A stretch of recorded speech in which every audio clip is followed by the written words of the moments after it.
బాగున్నాను. Welcome back to my channel MSK vlogs 17. ఈరోజు recipe వచ్చేసి చికెన్ ఫ్రైడ్ రైస్ అనమాట. మా పిల్లలు ఎప్పటి నుంచో చెయ్యి అని అంటున్నారు చికెన్ ఫ్రైడ్ రైస్, అందుకే వాళ్ళ కోసం ప్రిపేర్ చేస్తున్నాను. ముందు రెసిపీలోకి వెళ్ళే ముందు మన ఛానల్ని సబ్స్క్రైబ్ చేసుకోండి, బెల్ ఐకాన్ని ఆన్లో పెట్టుకోండి. మరిన్ని వీడియోతో మీ ముందు ఉంటాను. మీరు ఇలాగే సపోర్ట్ చేస్తూ ఉంటే ఇంకా కొత్త కొత్త రెసిపీతో మేము ముందుకు వస్తాను. అయితే ఇప్పుడు రెసిపీలోకి వెళ్ళిపోదాం.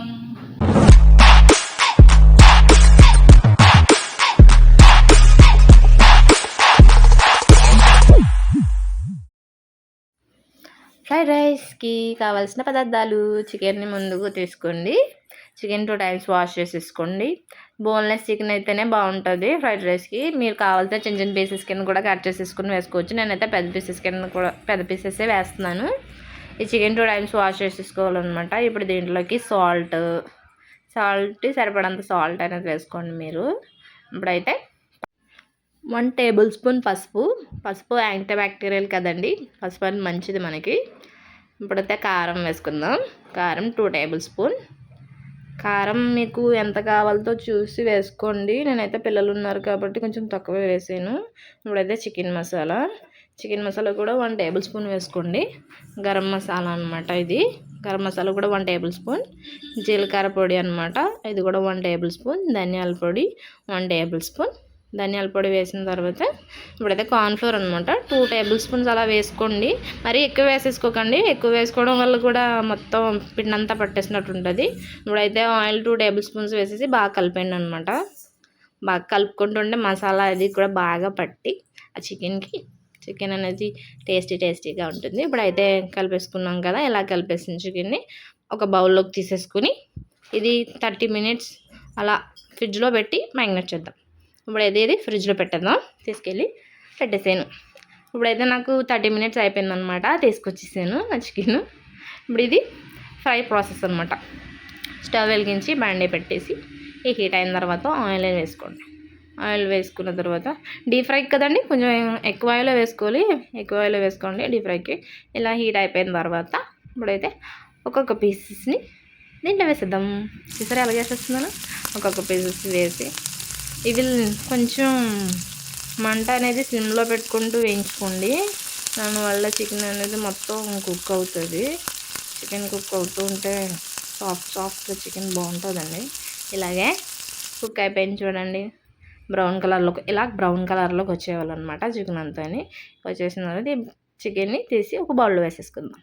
బౌల్లో చూసారా ఎలా ఉన్నాయో పీసెస్ అనేవి బ్రౌన్ కలర్లో బాగా కుక్ అయినాయండి. ఇవి నేను తీసేసుకొని పక్కన పెట్టేసుకుంటాను అనమాట. ఇప్పుడు చూడండి ఎలా వచ్చాయో చికెన్.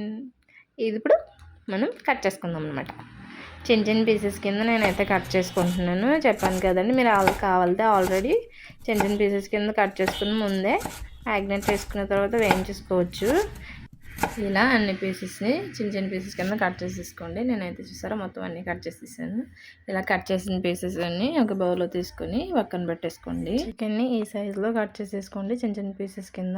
ఇప్పుడైతే బౌల్ తీసుకుని 2 ఎగ్స్ కూడా తీసుకోండి. ఎగ్స్ని బీట్ చేసేసి బౌల్లో వేసేసుకోండి. ఈ 2 ఎగ్స్ని కూడా బౌల్లో వేసేయండి. ఇప్పుడైతే బీట్ చేసుకోవాలి.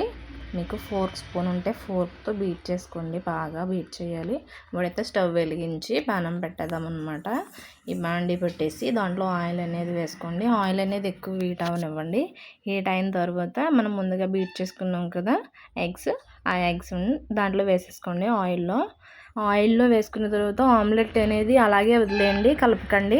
వెంటనే కలిపితే కనుక చిన్న పీసెస్ కింద అయిపోయి బాగోదు. పెద్దగా ఉండాలి కాబట్టి ఆమ్లెట్ అయిపోవాలి. ఆమ్లెట్ అయిపోయిన తర్వాత అది తిరగేసేసుకుని ఆమ్లెట్ని అలా పెద్ద పీసెస్ కింద కట్ చేసుకోండి. పెద్ద పీసెస్ ఉంటేనే ఫ్రైడ్ రైస్కి బాగుంటుంది అనమాట. ఇలా హై ఫ్లేమ్లో పెట్టుకుంటూనే బాగా కలపండి. ఇప్పుడైతే ఆనియన్స్ వేసేయండి. 1 ఆనియన్ సరిపోతుంది. ఒక ఆనియన్ వేసేసుకుని ఇప్పుడు 2 పచ్చిమిర్చి అయితే సరిపోతుంది. 2 వేసేసుకుని కరివేపాకు కొంచెం, మీరు కావాలంటే క్యారెట్ కూడా వేసుకోండి. ఇక్కడ మా ఆయనకి ఇష్టం ఉండవు అనమాట క్యాబేజీ క్యారెట్, అందుకే స్కిప్ చేసేసాము. మీరు కావాలంటే వేసుకుని బాగా హై ఫ్లేమ్లో పెట్టుకుని ఎక్కువ కలుపుతూ ఉండాలన్నమాట. బాగా కలుపుతూ ఉండాలి. ఇవన్నీ కూడా బాగా కలుపుకొని మిక్స్ చేసేసుకోండి. ఇప్పుడైతే ముందు మనం చికెన్ పక్కన పెట్టుకున్నాం కదా, ఆ చికెన్ కూడా వేసేసుకుని బాగా ఫ్రై చేసుకోండి. ఇవన్నీ బాగా కలవాలన్నమాట. బాగా కలిసేదాకా హై ఫ్లేమ్లో పెట్టుకుని బాగా కలపండి. ఇలా కలిపిన తర్వాత నేను ముందుగానే బాయిల్ చేసి పెట్టుకున్నాను అనమాట రైస్. నేను బాస్మతి రైస్ తీసుకున్నాను. మీరు ఏ రైస్ అయినా తీసుకోవచ్చు. నార్మల్ రైస్తో అయినా బాగుంటుంది ఫ్రైడ్ రైస్కి. నేను రైస్ తీసేసుకుని ఒక ప్లేట్లో పెట్టుకుని చల్లారబెట్టుకున్నాను అనమాట. చల్లారిపోవడం వల్ల పొడి పొడిగా ఉండి ఫ్రైడ్ రైస్కి బాగుంటుంది. దాంట్లో వేసేసి రైస్ అంతా అప్పుడు ఒకసారి బాగా కలుపుకోవాలి.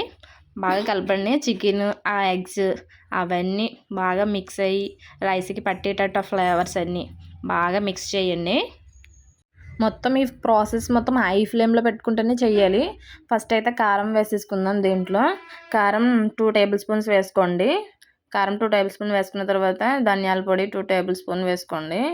ధనియాల పొడి కూడా ఫ్లేవర్ బాగుంటుంది అనమాట ఈ రైస్కి. దీంట్లో అయితే జీలకర్ర పొడి కూడా 1 టేబుల్ స్పూన్ వేసుకోండి. ఇప్పుడు గరం మసాలా 1 టేబుల్ స్పూన్ వేసుకోండి. ఇప్పుడైతే సాల్ట్ వేసుకుందాం మనం. సాల్ట్ మీరు తగినంత సాల్ట్ అనేది చూసి వేసుకోండి. నేను సాల్ట్ వేసుకున్నాను అనమాట.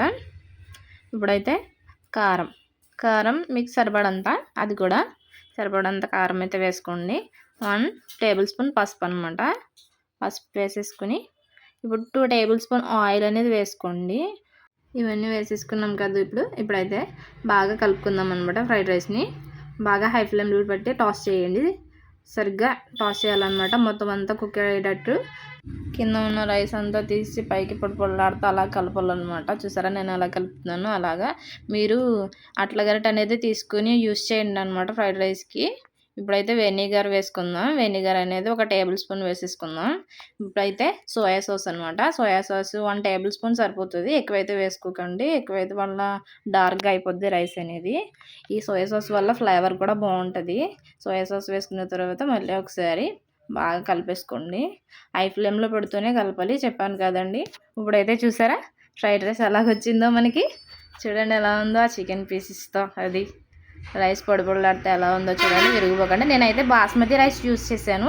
మీరు ఏ రైస్ అయినా కూడా యూస్ చేయొచ్చు. చూడండి ఇప్పుడైతే మనం ఈ రైస్ని తీసుకుని టేస్ట్ చేసేద్దాం. ఈ రైస్ చూసారా ఎంత బాగుందో. నాకైతే ఇప్పుడే తినేయాలనిపిస్తుంది అనమాట.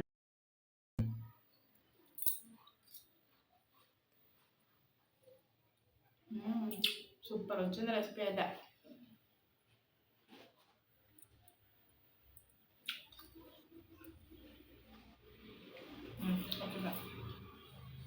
తింటారు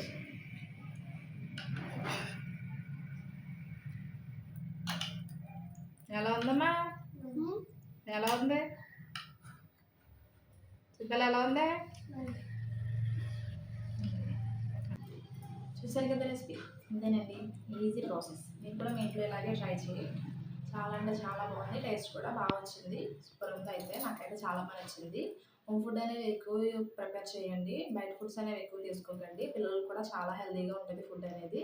సో అయితే సబ్స్క్రైబ్, లైక్, కామెంట్, మా ఛానల్ని సపోర్ట్ చేయండి. Please do subscribe. Thank you.